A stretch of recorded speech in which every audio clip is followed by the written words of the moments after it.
Sanibona, Hallelujah. kunjani?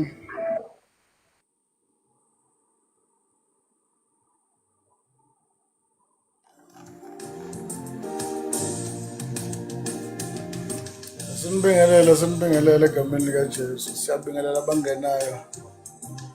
Sekunjalo. Amen, amen, amen. Asibingelela.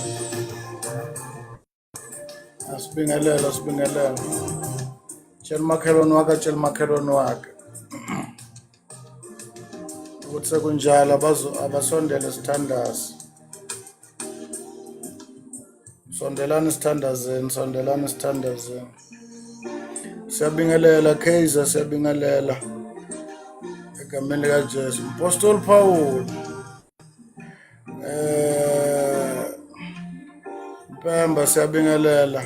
Mtuli, asibingelela egameni likaJesu. Katsheni omkhulu, simelane, sibingelela. Awuhle, siyabingelela.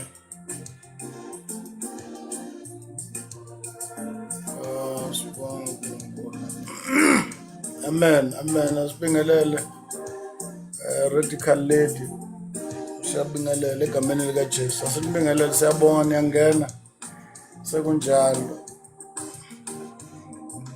namhlanje. Amen.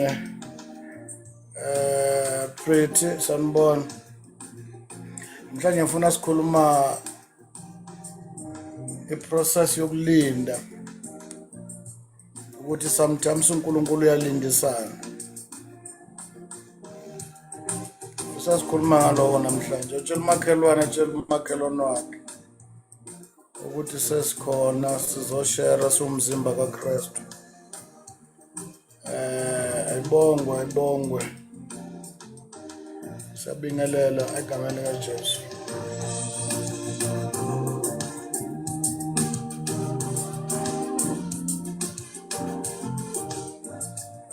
Sesikhona. Sinibingelela, ngenani bazalwane, ngenani. Amen. Siyabingelela egameni likaJesu.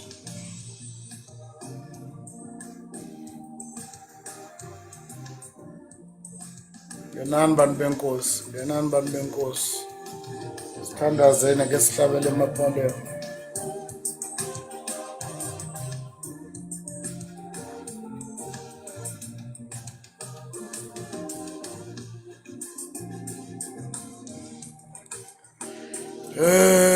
Awu, uThaphufu mfowethu, asibingelela. Amen. Ngenani bazalwane, ke sixoxe.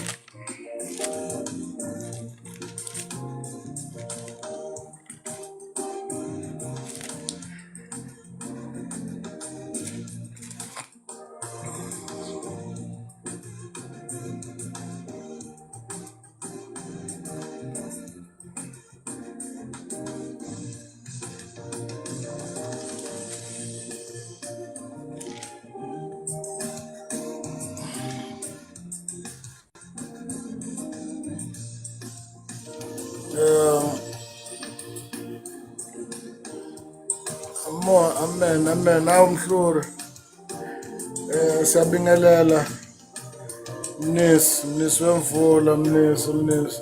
Amen, siyabingelela. Mazubuka, sibingelela. Bani Mabunga, sibingelela. Siyothandaza manje bazalwane bese siyaxoxa.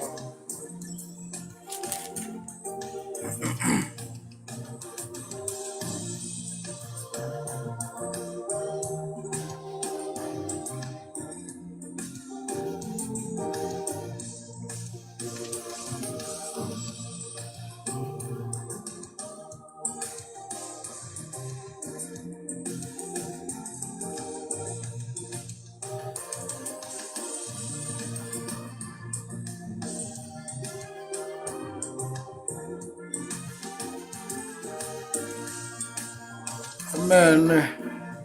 Mfundisi wami, sibingelele. egameni likaJesu. Dumiso siyabingelela Ayanda, Mfundisi uBhoda sibingelele. Be greeted, man of God, be greeted.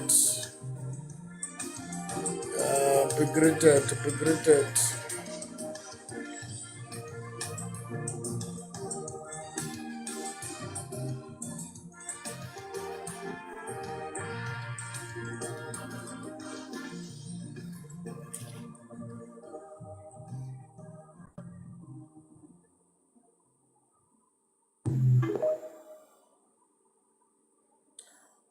Sesikhona bazalwane, sesikhona.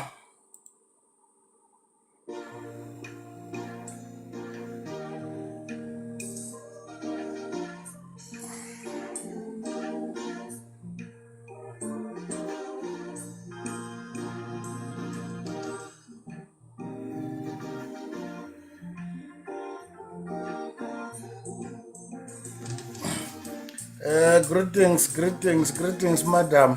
Uyaphila yani? Sibingelela.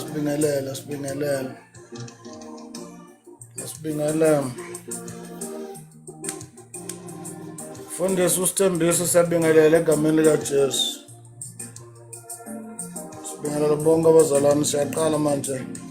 Sekuyiso leso sikhathi egameni likaJesu. Ngicela oyedwa bazalwane ungakhuphuka azositandazela. Mphathi omkhulu, siyabonga ama-gifts, siyabonga kakhulu mfundisi. Siyabingelela, amen bazalwane. Hayi sekunjalo.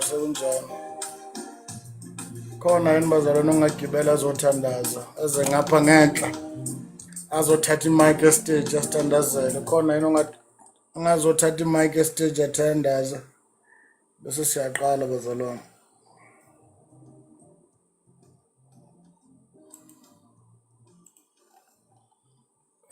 Khona yini?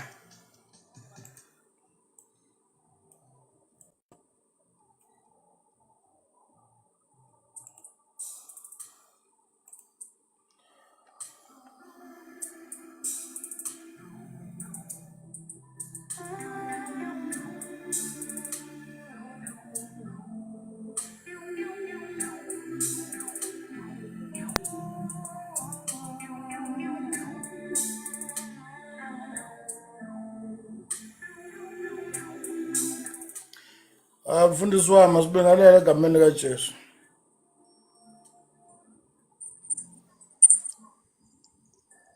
Amen. Mfundisi, Amen. amen baba, njani?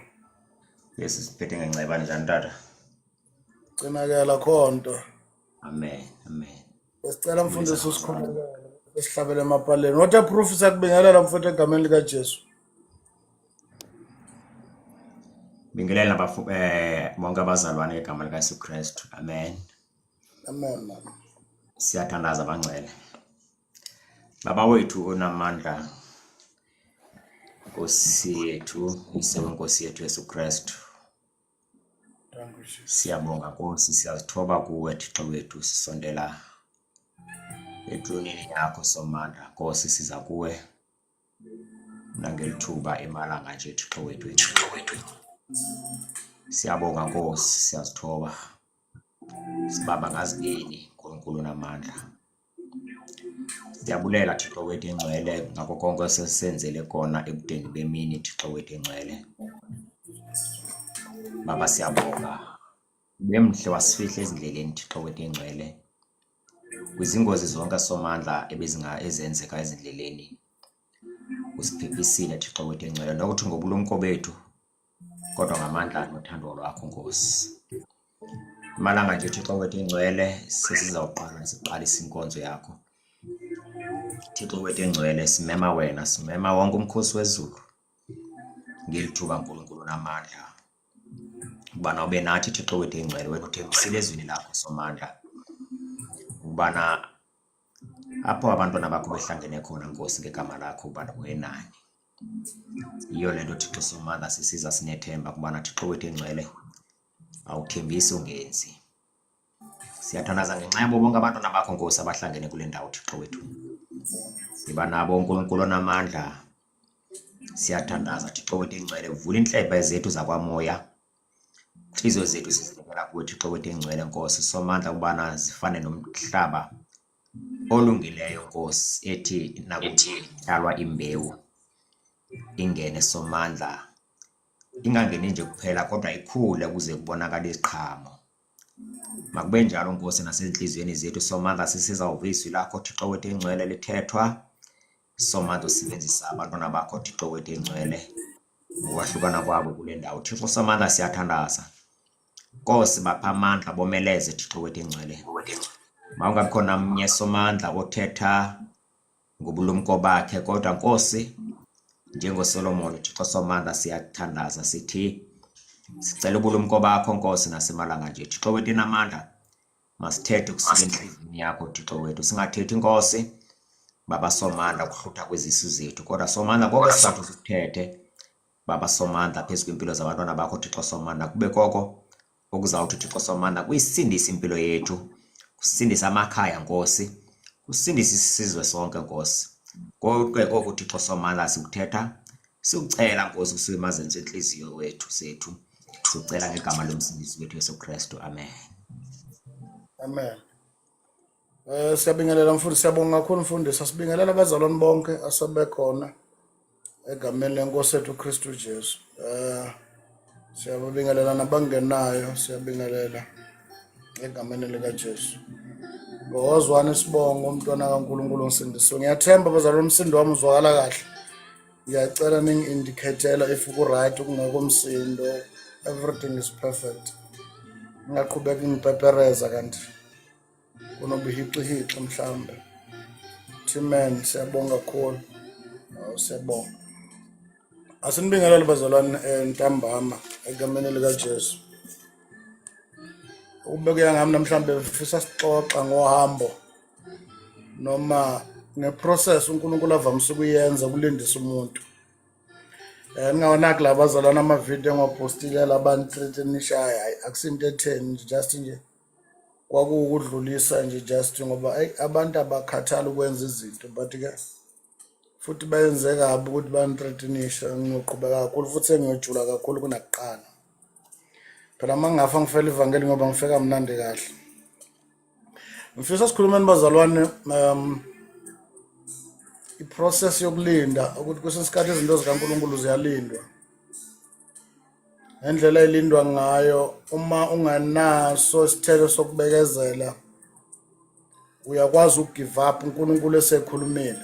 Ngifisa namhlanje mhlawumbe siyowakhota ama-verse but I just want to mention few people esifunda kube eBhayibhelini sifunda ngempilo nje yalobo bantu. Kodwa before bazalwane kunento ehlala emoyeni wami manje. Kunabanye abazalwane abangisendela ama-video la. Angazi inhloso yokusenda lama video lawa izathu sakhona yini khona la ku-Facebook ku-TikTok. Kodwa ngicela ungakhulumi ngawo kubona ngathi sihlasela lenceko engisendela lama video. Ake sistikeni kulokho. Ngifisa sikhuluma ngohambo nokulinda iminyaka uNkulunkulu avamisa ukuyenza kubantu ababizile. Kuyenzeka uNkulunkulu akubize bese ayenze into akubizele yona ngaleso sikhathi. Kuyenzeka uNkulunkulu akubize akulindisa isikhathi andukuthi aqale ukukusebenzisa.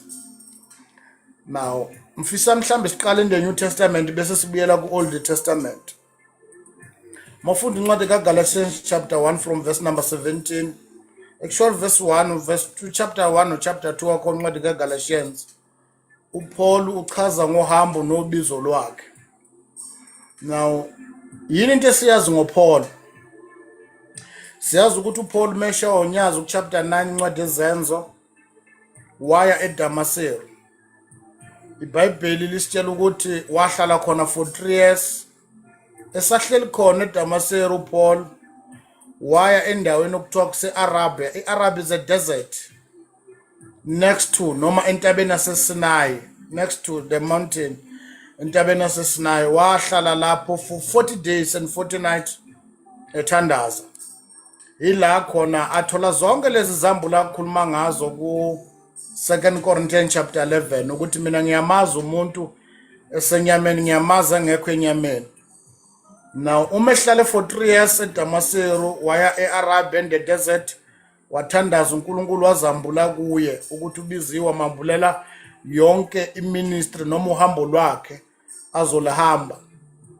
After 3 years wofunda chapter 1 no chapter 2 incwadi kaGalatians mbalekela ukuthi sifunde amavesi but ngizowakhotha amanye awo mangwakhumbula. After 3 years uPaul ehlele eDamasero uthi emveni kweminyaka emithathu ngayehlele eJerusalema kuyobona laba kwakuthiwa bakhulu kunami shothi Petru ke labo. Lithi iBhayibheli uma efika eJerusalema wahlala khona 15 days ebona abapostoli. Uma ehleli khona for 15 days ithi iBhayibheli wavukelwa noma umlando uthi wavukelwa abebe igroup yakhe ekuhlaseleni amakholo. Wasuka uPaul after 15 days ehlele eJerusalema wasuka wabalekela ezweni langakube eThasu. Abafundi beBhayibheli bathi wafika wahlala khona for 10 years. Kungaziwa ngokuthi uPaul uyaphila noma uyasebenza yini, kodwa abafundi beBhayibheli bathi kulo 10 years ehlele eThasu ezweni langakube wayeshumayela. Uphinda azovela uma kunemvuselelo yayikhona eTokyo. iTokyo izwe labezizwe. By the way, unkade ese eDamasero umuntu wayem-introducer uBarnaba ngoba uma ifika phakathi kwabazalwane bebembalekela kwadingakala ukuthi uNkulunkulu akamvusele umuntu ofana noBarnaba waziwayo, ngoba uma efika ahamba kanye nabo abazalwane bebebaleka besathi kahleni bazalwane usephendukile umzalwane wethu uPaul. Sema-apply nento yake yakhulunywa uAnaniya nkathi ephendula uNkulunkulu ukuthi uma ethi hamba kunendoda okuthiwa uSawule wathi ngeke uzwile yini inkosi ukuthi lo muntu sowaqedile amakholo, wathi uNkulunkulu lo ayisitsha sami ngisikhethile esiyomemezela ivangeli. Now uBarnaba wayemlekelela uPaul, wamlekelela ngisho nakuministry ngoba uBarnaba wayedayisa ngesikhumba ileda, wawulekelela iministry kaPaul. uPaul wasuka ke waye eJerusalem wafika wahlala khona for 15 days. After 15 days wabuyela ezweni langakube eThasu ebalekela ukubulala. In other words, sikhawunta u3 years uPaul esebiziwe ehlala eDamasero, sikhawunta another 10 years ehlale eThasu ezweni langakubo. Lithi iBhayibheli ku chapter 13 incwadi ezenzo kwakunemvuselelo yayikhona eTokyo.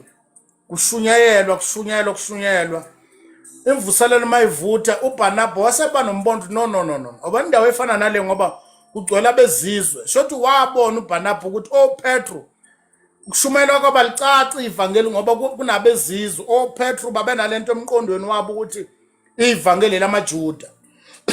Wase uBarnaba wahamba wayeThasu walanda uPaul wabuya naye ukuthi mfethu kunemvuselelo eTokyo uyadingakala kuleya ndawo. iBhayibheli lithi wafika wahlala eThasu eTokyo for unyaka eshumayela ivangeli khona. Njalo ushumayela lento akakaqali assignment uNkulunkulu ambizele yona.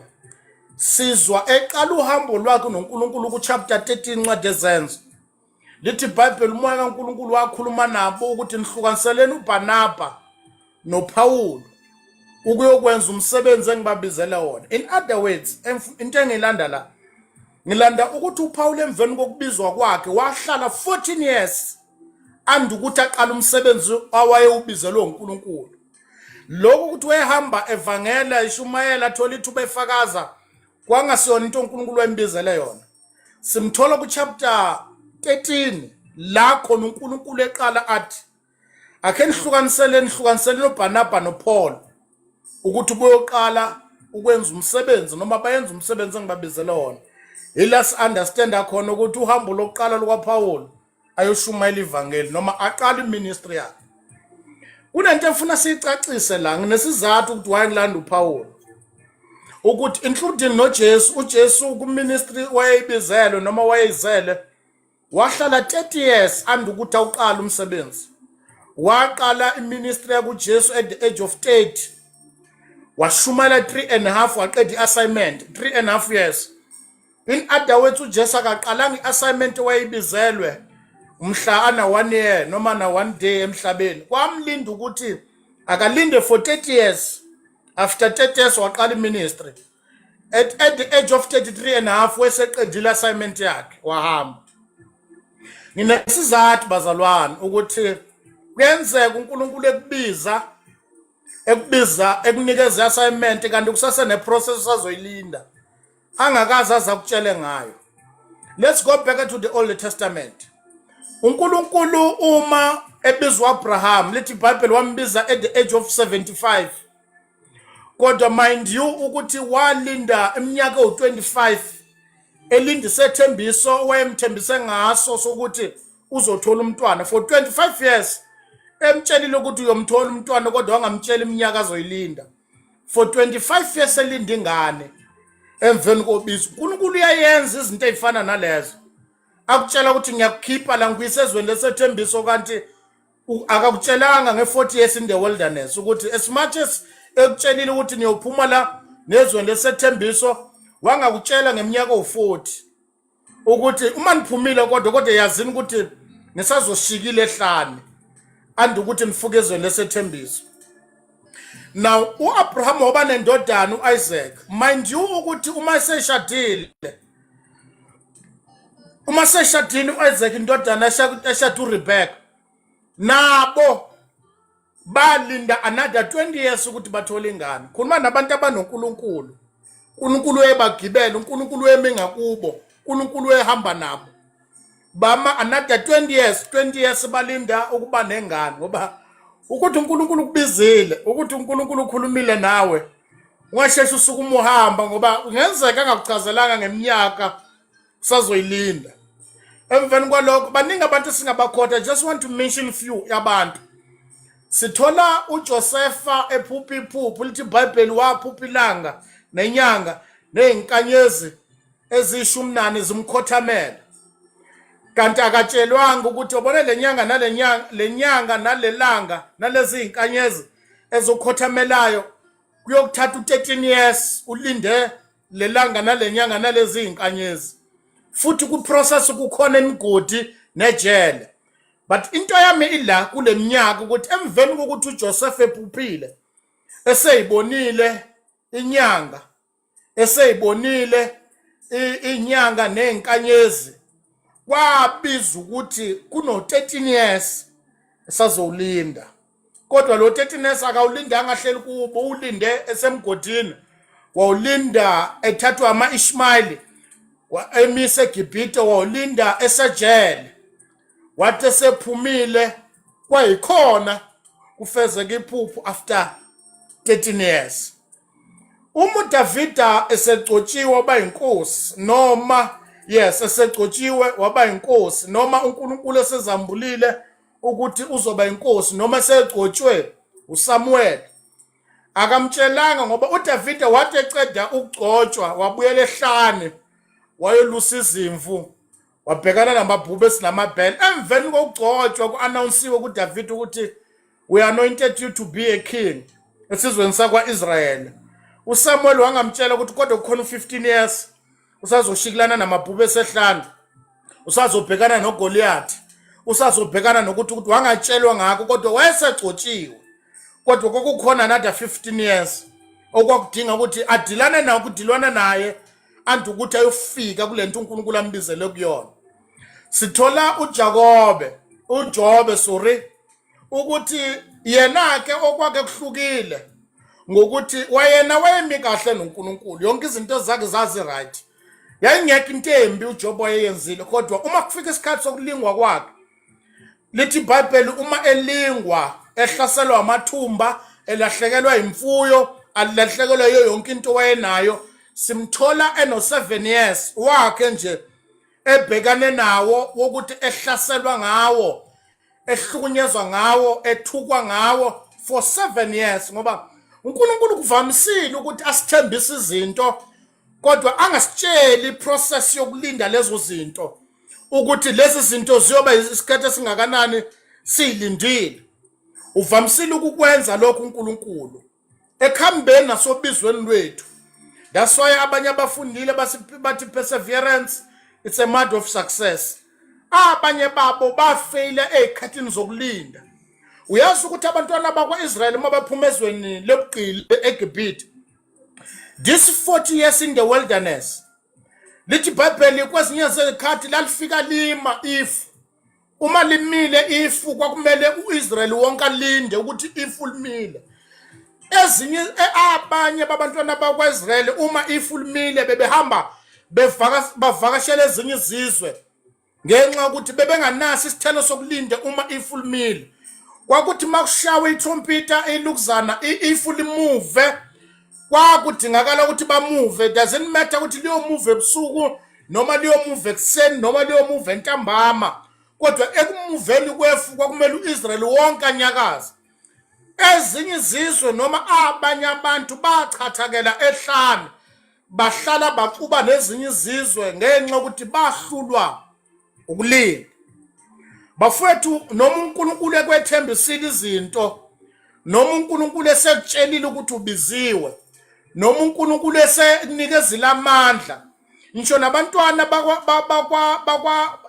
abapostoli uJesu sehlala nabo isikhathi, kwadingakala ukuthi ma ehamba wathi kodwa hambani niyohlala eJerusalema nilinde isethembiso enasithenjiswa ubaba kwaprofetwa ngaso umprofeti uJoel kuJoel chapter 2 verse number 28 ukuthi ensukwini zokugcina ngiyothulula umoya wami.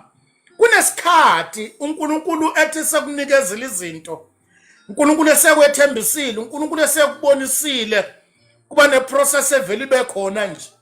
Futhi wokuthandazela ukuthi uNkulunkulu akuthembise into akuqala iprocess, ngoba uma kungaqalanga iprocess wangena iprocess izokwenzeka phakathi. Nokujabulela ukuthi uma uNkulunkulu anithembisile imishado kube ngathi kungaqala zona izinkinga zokulinda, ngoba uma ungaqalanga izinkinga uzoyifica ngaphakathi, ngoba kunomgodi noma kunehlane ekumele uhambe kulo andi ukuthi uwelele entweni uNkulunkulu akubizele kuyona.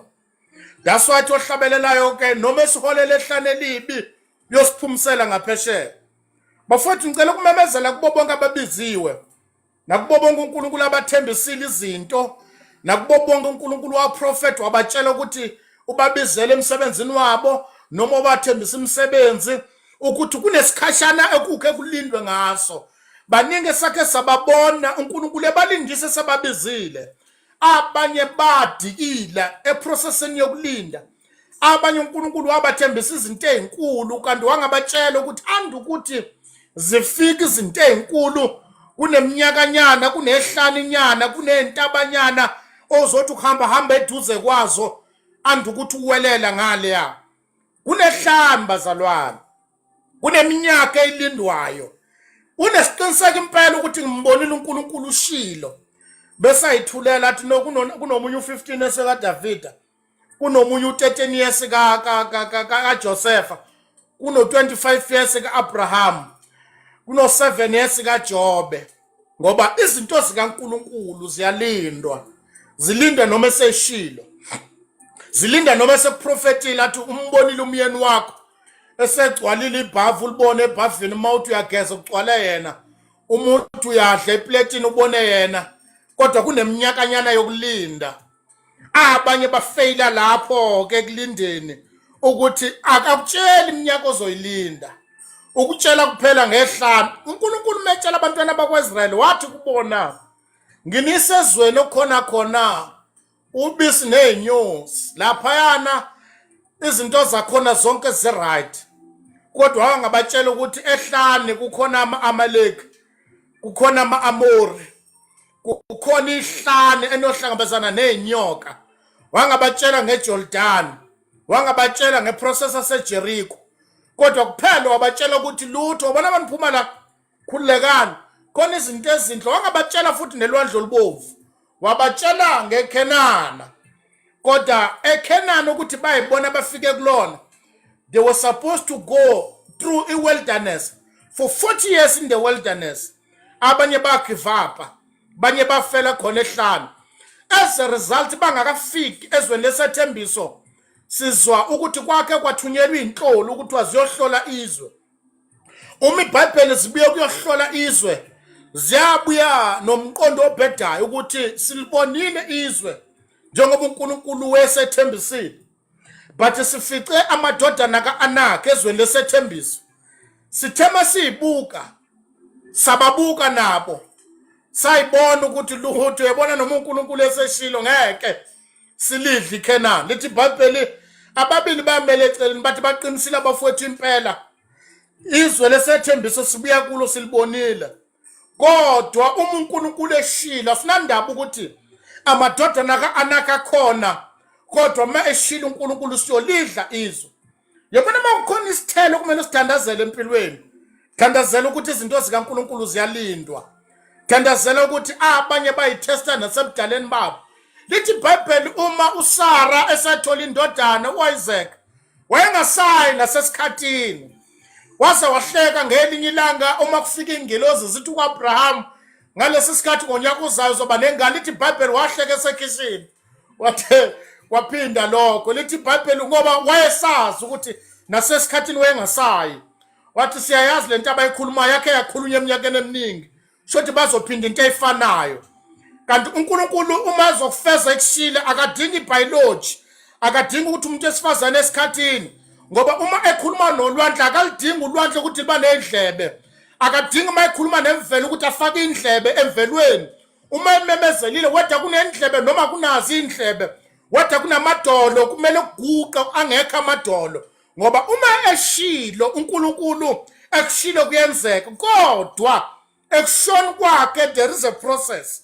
Kunohambo lwasehlanu elingakuhlanganisa namabhubesi, elingakuhlavusela izitha, elingavusela abantu ube inhlekiso kubo, elingavusela abantu abathi wayeke ethandazile wasitshela ukuthi umshado unikezwe uNkulunkulu kodwa nayi indoda ibukisa ngaye. Nayi ayingane wayithi wayinikezwe uNkulunkulu zihlekisa ngaye. Wobatshela ukuthi sethembiso sikaNkulunkulu sinehlani somewhere somehow. Kwenzeke kungaqali lona ihlani, uqala isethembiso kodwa emveni kwalokho kungena ehlani. Uyabona uma uJohani lithi iBhayibheli wayememezela emfuleni waseJordani. Ememezela athi hey khona umkhulu ozayo emveni kwami. Uma esefikile anginawo amandla ngisho nokuthinta izicathulo zakhe. Lithi iBhayibheli wafika ngempela ku chapter 3 incwadi kaMateyu. Wasethi nanti undlu kaNkulunkulu elisusa izono zezwe. Lithi iBhayibheli wayehlele emfuleni wabhajadiswa. Uma ebhajadisiwe abanye babafundi bakaJohani bamshiya uJohani balandela uJesu. Hawu kodwa Jesu wami. Lithi iBhayibheli kwandlula isikhashana waboshwa uJohani. Uma seboshiwe simuzwa ethumela abafundi. Wathi wabafethi ngiyakhumbula yini ngalelena ngasisemfuleni sibhabhadisa. Kunendoda engeke nganitshela ngayo ukuthi umalusi. Kunendoda engeke nganitshela ngayo ukuthi uzokhulula ephilisi. Uyazi why into eyenza ukuthi uJohani emngabazi uJesu meseboshiwe? Ingenxa ukuthi incwadi kaIsaiah chapter 61 verse number 1 lithi iBhayibheli meprofeti uzathi umoya kaNkulunkulu uphe kwami ungigcobile ukuzomemezela indaba ezinhle, ukuzokhulula ababophiweyo, ukuzomemezela ivangeli kwabathunjiwe. Kodwa manje uJohani uthi usafikile uJesu, kodwa nakho mina engakhulula ngiboshiwe. Wathi akhe ngiyongibuzela ukuthi ngempela uye yini. Lithi iBhayibheli mephendula uJesu uthi hambani niyomtshela ukuthi yabona la sikhona thina. Kusho uJesu ababoshiwe bayakhulula, imungulo ziyakhuluma, abangezwa bayavulwa indlebe, ivangeli liyamenyezelwa kwabompofu. In other words, okwakuprofetiwe kuyenzeka. Kusho ukuthi ihlani obhekane nalo wena izinto azenzeki. Bafowethu ngizomemezela ntambama ukuthi emveni kokuthi uNkulunkulu eseshilo kuneminyaka eyibakhona ehlanu. Abantwana bakwaIsrayeli into yayenza ukuthi lithi iBhayibheli uma bethunjelwe eBhabhiloni, lithi uma befika eBhabhiloni bathatha amahabhu, shothi instrument sangaleso sikhathi, basiphanyeke bawaphanyeke ezihlahleni, baphuma kuNkulunkulu, baphuma kuye, babalekiswa isikhathi sasehlanu. Lithi iBhayibheli base bakhunjuzwa izitha ukuthi hayi bafowethu siyanikhumbula nina kuthiwa eSayoni nidume kakhulu ngedumiso. Akhe nisihubele elinye lamahubo enivamise ukuwahuba manje seSayoni. Bathi bona thina mase sezweni lokuthunjwa sidumisi sisiyathula siyoluhuba kanjani ihubo likaJehova ezweni lokuthunjwa kanti bese bekhohliwe ukuthi akwenzeke uNkulunkulu nomhubela athule. kwakhe kwenzakalani umhlaba ezungeza iJerikho lithi iBhayibheli babehuba bedumisa iJerikho indonga zayiwela ngoba uma lakhe namdumisa akwenzeke ethula. Uma abona bafowethu lingapheli ihubo kule process ehlanu uhamba kuyo. Yabona kulesi sikhathi noma u15 years noma u10 years in the wilderness into yodwa ongamelanga iphela uSathane ongamelanga ayivali ihubo. Umdumisa nasehlanu, umdumisa nasenhluphekweni ngoba iprocess ebhekwe sethembisweni. Bathi bona ngeke simdumisa uNkulunkulu ezweni lokuthunjwa. Uyakhumbula indaba kaJoshafati lithi iBhayibheli bathi basayilungiselela ukulwa nezithu. Umoya kaNkulunkulu wehlela phezu kwentombazana. Uthi wathi uJehova kulokhu this time around ningalwi. Ake kuthathwa abantu abadumisa abahlotshiswe ngobungcwele bahambe phambili badumisa. iBhayibheli uma bedumisa izitha zabulala nazodwa. Bathi uma befika bathola amagolide konke kukhona izitha zibulalane zodwa. Kwake kwaboshwa uPawulu noSila. Lithi phakathi kobusuku bedumisa uNkulunkulu bedumisa kwavuleka itilongo. Bafowethu kule process ewuyilindile entweni zakho uNkulunkulu akuthembisa zona. Umshado wakho uNkulunkulu akuthembisa wona. Umsebenzi uNkulunkulu akuthembisa wona. Uhambo lwakho akuthembisa lona. Iprocess ye healing iyodwa ungamelanga uyivumele iphele ohambeni lwakho indumiso. Mdumise ehlane ehlongesibe ummemezele ukuthi noma engiholele ehlane elibi ngiyazi ukuthi uyongiphumisela ngaphesheya. Ma uthola oculayo noma ngikhala ngicamela etsheni ngiyazi ukuthi kuyithunywa izo zingisondezayo. Kuneminyaka kune process yokulinda entweni ethile uNkulunkulu akwethembise zona.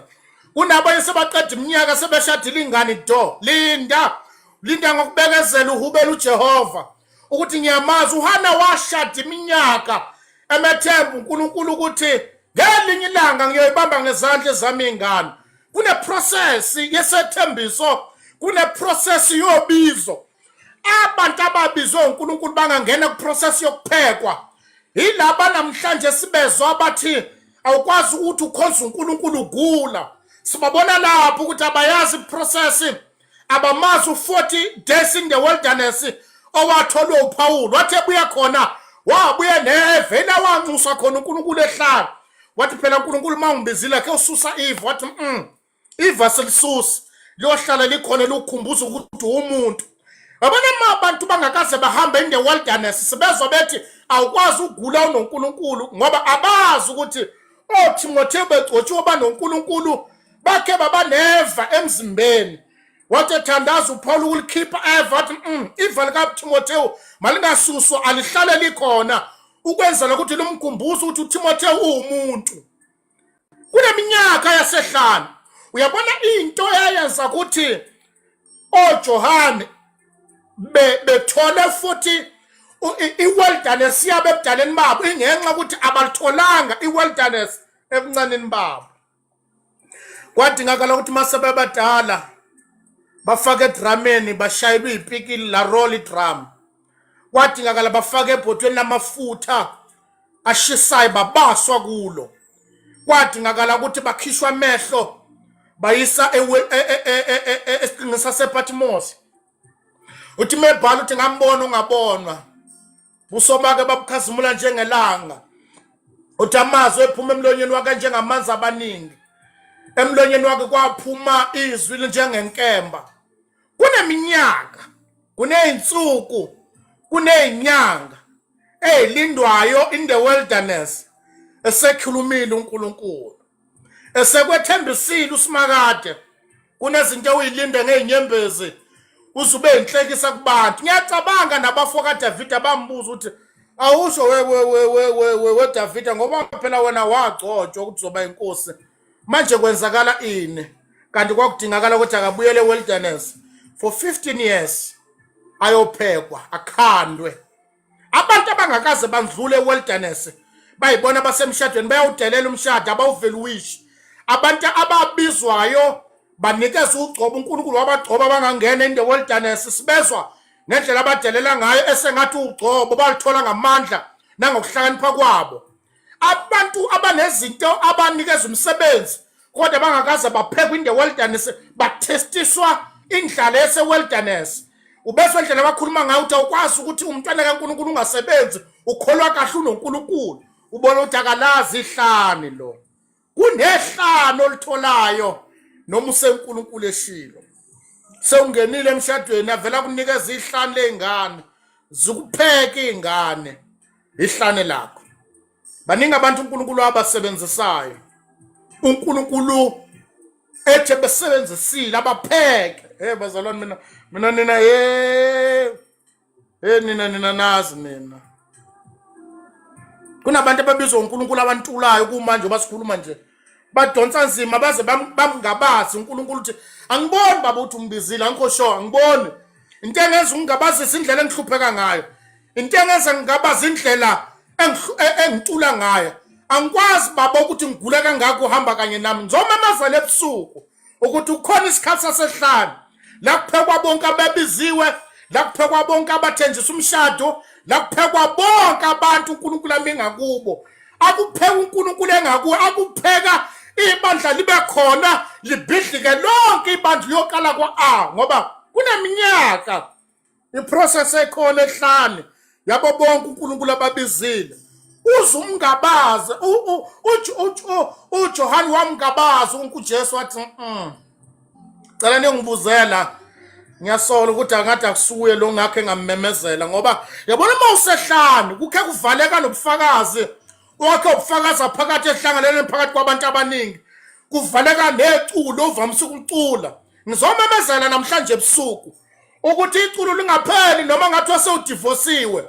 Khubeka uhube kuJehova umemezele lithi iBhayibheli otshala ngenyembezi uyobuya aphethe inyanda enjabulo ngoba vele ihuba lipheli lingapheli ihubo. Umyeni wakhe sehlekisile ngawo lingapheli ihubo. Unkosikazi wakhe sebukise ngawe lingapheli ihubo. Izingane zakho ihlekisa ngawe emphakathini zikhulela zonke zibhema zonke.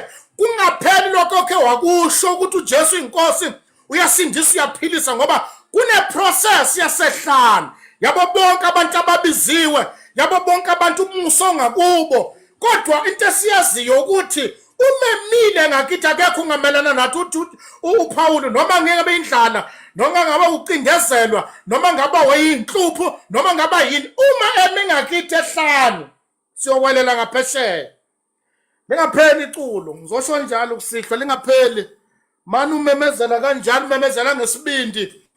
Khali inyembezi uthukwa awobhosi emsebenzini. Bathi uma ubizwa ngempela pho awushadi ngani. Kubonakala ngathi sewuyoguga uthi wena uyakholwa. Uthi lutho ngiyamazi ukuthi kuneminyakanyana elindwe yibo bonke abalinde ehlane. Yabona abafana uma befaka esithandweni somlilo bathi hayi lutho. Thina sinandaba nokukhulula siyazi abahamba noNkulunkulu bayangena ehlane. Futhi mesikhululile kuba kukuye sikhululile bengasikhululanga futhi kukuyo. Kodwa iyodwa nje into ngifuna ukuyimemezela ebusuku ukuthi kunehlane elilindwa yibo bonke abantwana bakaNkulunkulu abagcotshiwe nababiziwe na uNkulunkulu abanikeza amandla. Uthandaze nje kube ngathi imthandazo wakho ushaya iroof.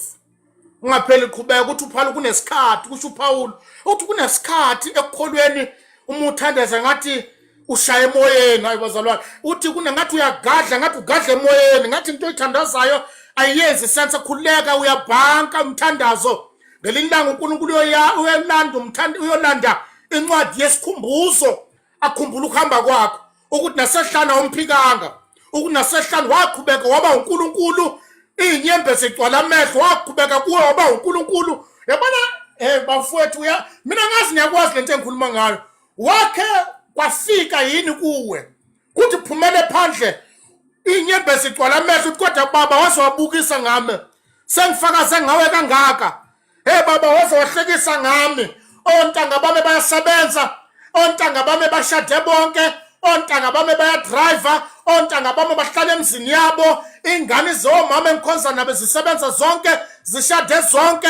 Baba ngathi wabukisa ngami. Ngizomemezela mina ukuthi kuneminyaka yasehlane emveni ukuthi umfakazile nguye ungadibhayiziswa izinto ezenzeke eduze kwabo. Memeza njalo inyembezi igcwala amehlo uthi baba ngiyoqhubeka ngikuveza uNkulunkulu wedwa uyangenzela noma ungenzeli kodwa iyodwa into engiyazi ngawo ukuthi kuleli hlane emveni kokuphuma kulo uthi uJobe ngiyazi ukuthi mase ngiphumile kulomlilo ngiyophuma njengegolide zomemezela ukuthi khona ihlane abanye balihamba for 40 years abanye balihamba 7 years abanye balihamba 13 years abanye balihamba 25 years uSara ngaze ebudaleni bakhe ngiyacabanga ukuthi ukube ayekhona amaklinika ngaleso sikhathi uma kuthiwa wayethandiswa ngiyacabanga ukuthi wethi ngithanda ubhanana wazi nginukela ufish uma ekhona amakliniki ngiyacabanga ukuthi ephethe udondolo lwakhe wathi ngizocheka wathi gogo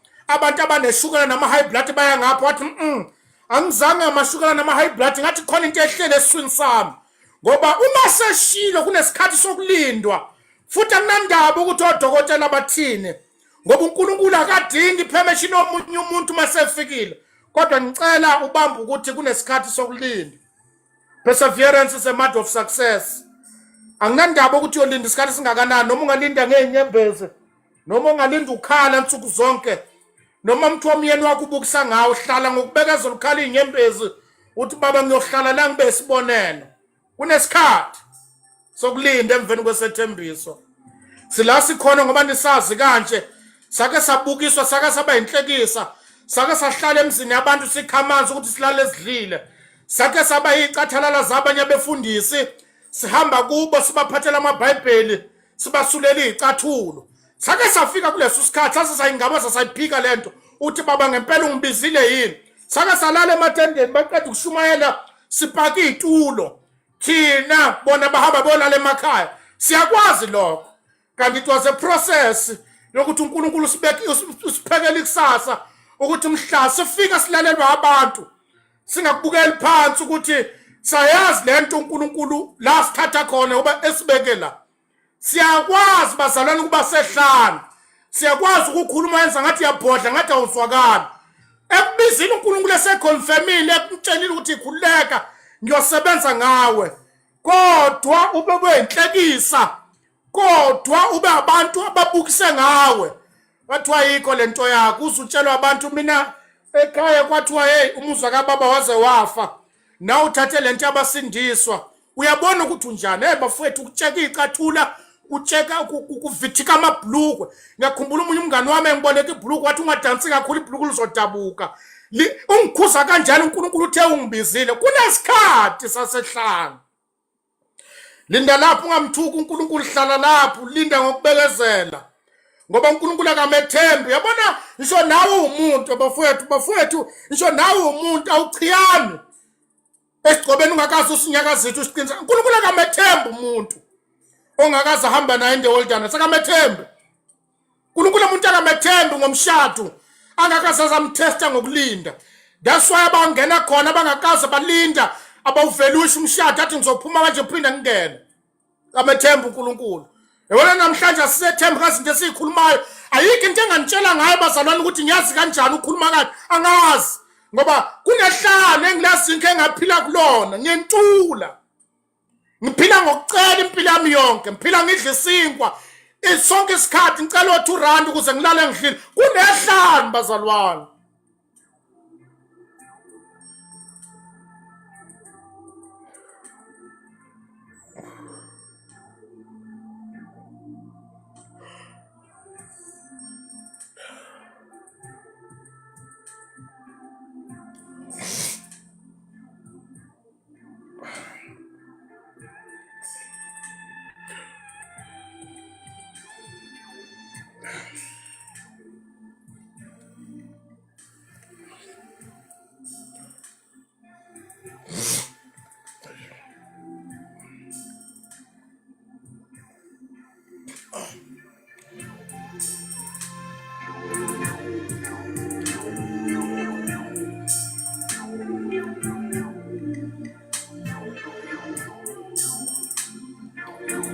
Yes.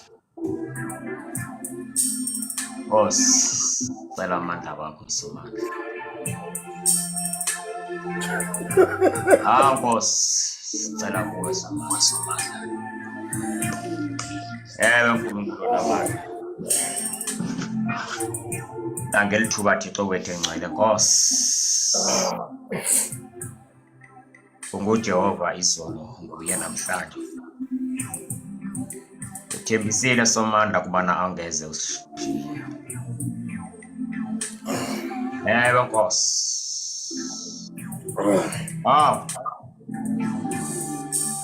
Thixo wethu engcwele, Nkosi Somandla. Yebo Nkosi, kunehlane. Awufani nabantu wena Nkosi.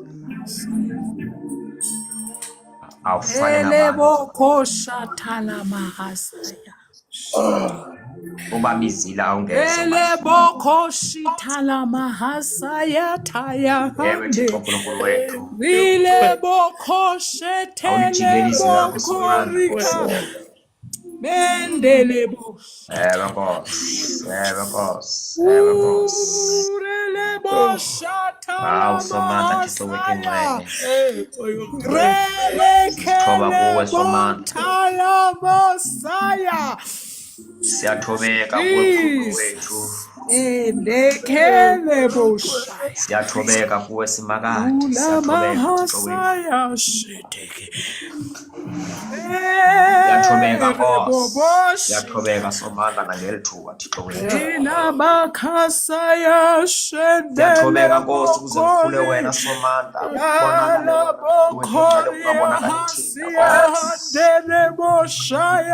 Baba siyazithoba Thixo wethu.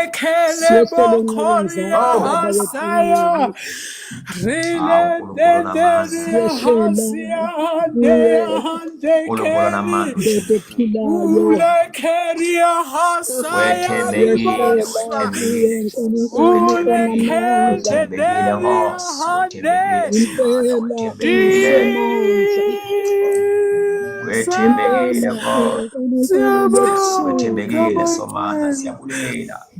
Siyabonga Shava. Wethembekile Nkosi. Wethembekile Somandla. Wethembekile.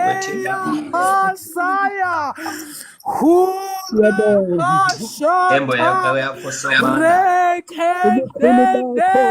Bonakele bonke abantwana bakho babisile Somandla. Embo yakho Nkosi bonakele namhlanje sabonakala Nkosi Thixo wethu. Sabonakala Nkosi Mpelo manda Nkosi unyebekezela. Somandla siyazithoba Mpelo manda Nkosi Mpelo manda Simakade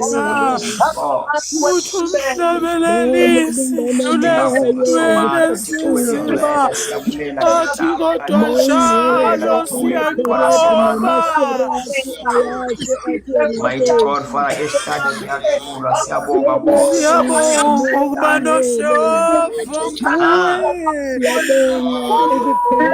Nkosi uyahlupha Somandla Nkosi. Hayi Somandla siyathandaza Nkosi. Sibekezela Thixo wethu, sinamandla okubekezela Nkosi. Somandla sisithuba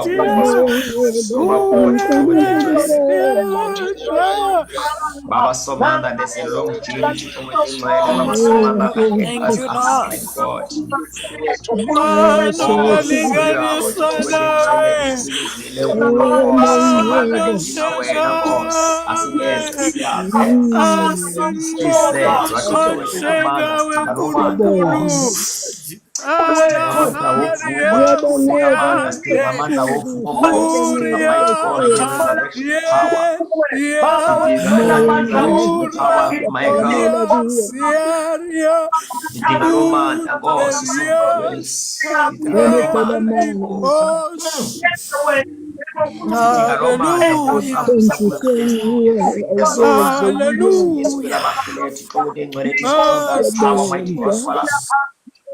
My Lord, my God, sikwazi ubana siqhubeke. We shall stand. We shall stand. We shall stand.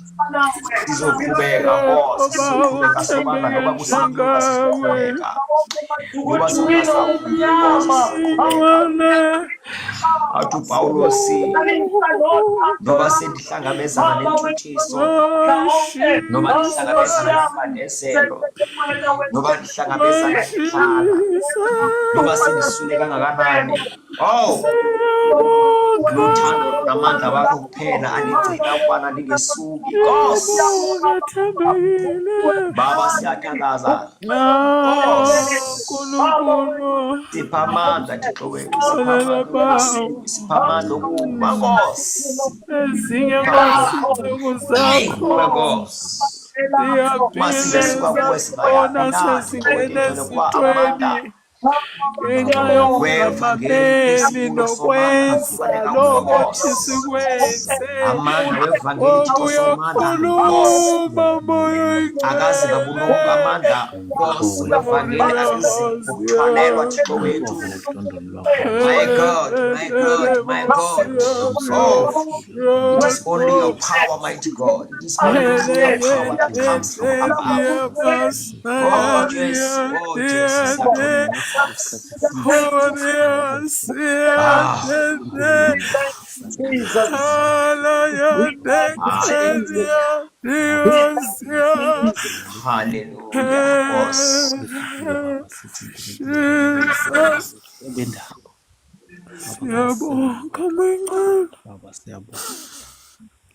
Hallelujah. Hallelujah. Hallelujah. Jesus. Hallelujah. Hallelujah. Hallelujah. Jesus. Jesus.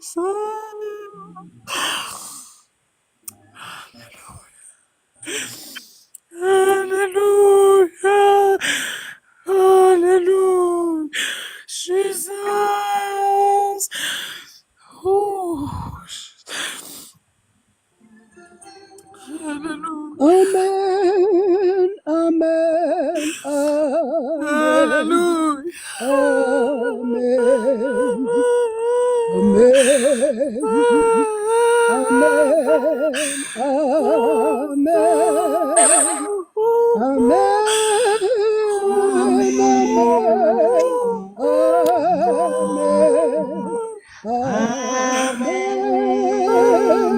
amen, amen,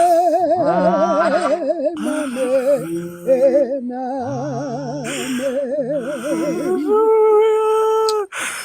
Oh yes, Lord. Amen, amen. Jesus Christ. Amen,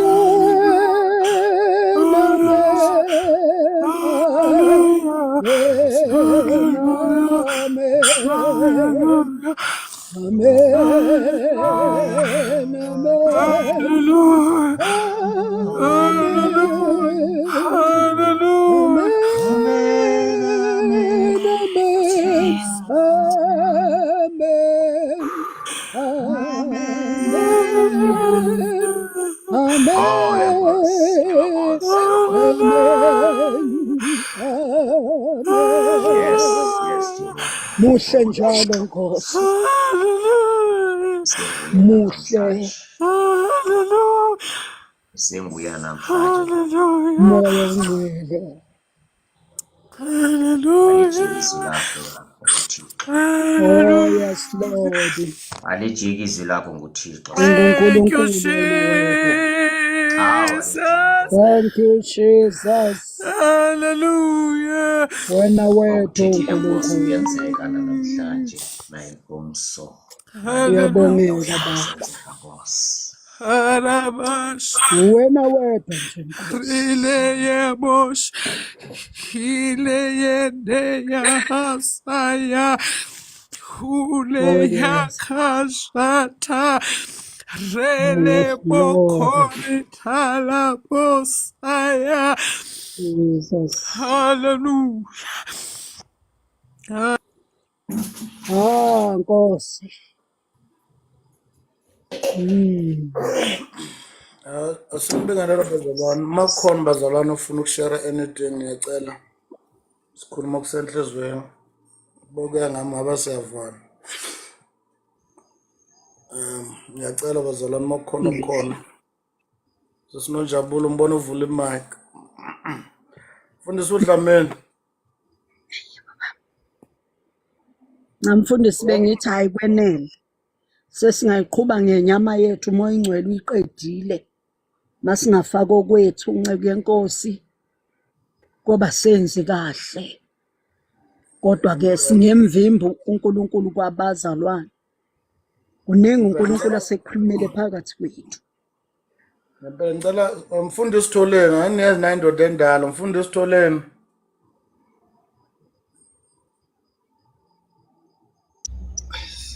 Siyabingelela abazalwane Amen baba. eNkosi yethu uJesu Kristu. Angixolise nje mangethe ngithe lungu ngaphinde ngaphuma ngenxa yendawo ade ngihamba kuyona. Ngifika manje sekukhulekwa sengingena nje nami sengizokhuleka. Bengisalele emuva kakhulu. Angixolise nje ngalokho. Siyabonga mfundisi. Yeah. Mfundisi uDlamini.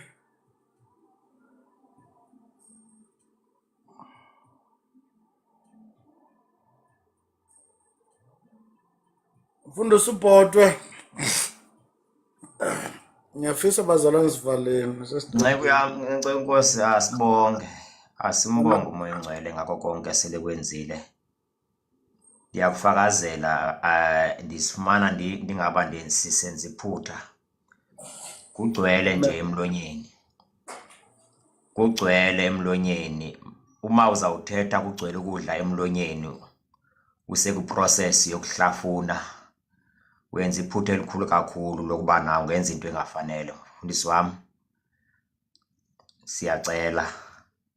Siyacela ngathi noko konele. Amen. Siyabonga kakhulu bazalwane. Ngiyacela yanamhlanje. It's too personal. Ngiyacela bazalwane siyabaphephisela siyabaxolisela abazalwane abafike late. But it's personal. Personal kakhulu bazalwane.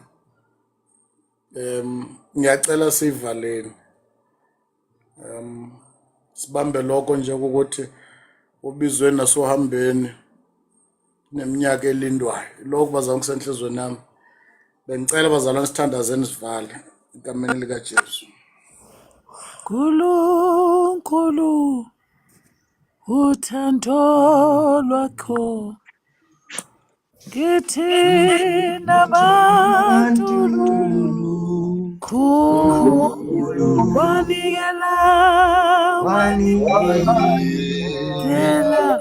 wanikela ngento dala. Hallelujah, hallelujah, siyabonga.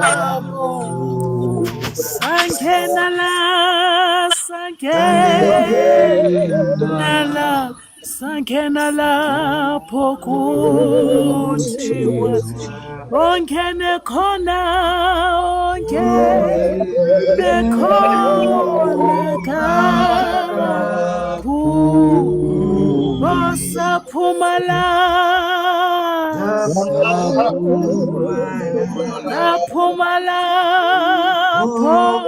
kuthiwa akuphunywa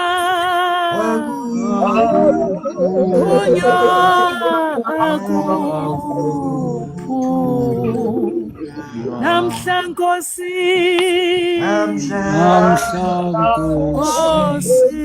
siyamangala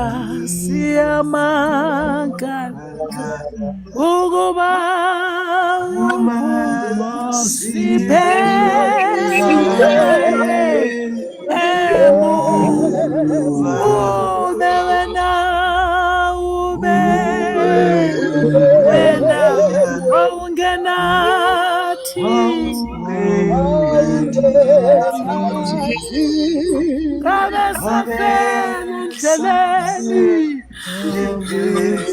safela endleleni orabaya siyade Ewe Nkosi, siyabulela Nkosi.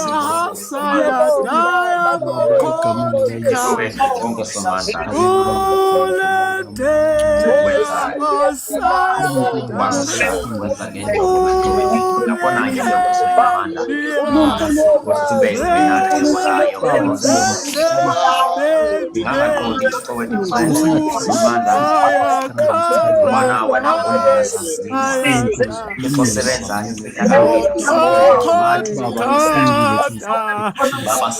Thixo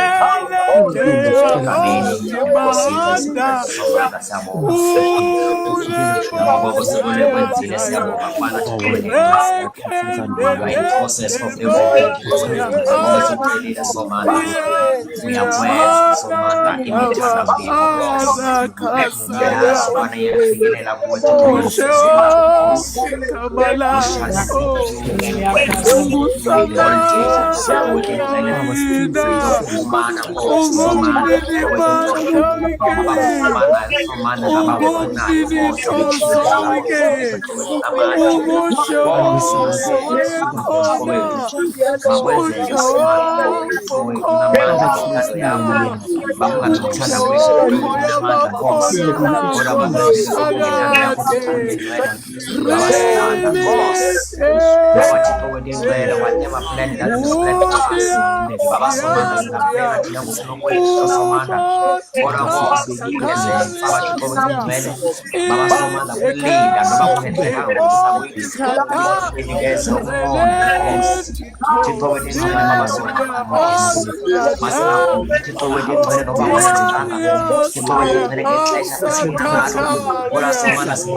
We thank you, Jesus. Hallelujah. Hallelujah. Siyabonga Nkosi, fihla ke Nkosi inciko yakho. Uphinde uNkulunkulu inxibisa amandla emandleni.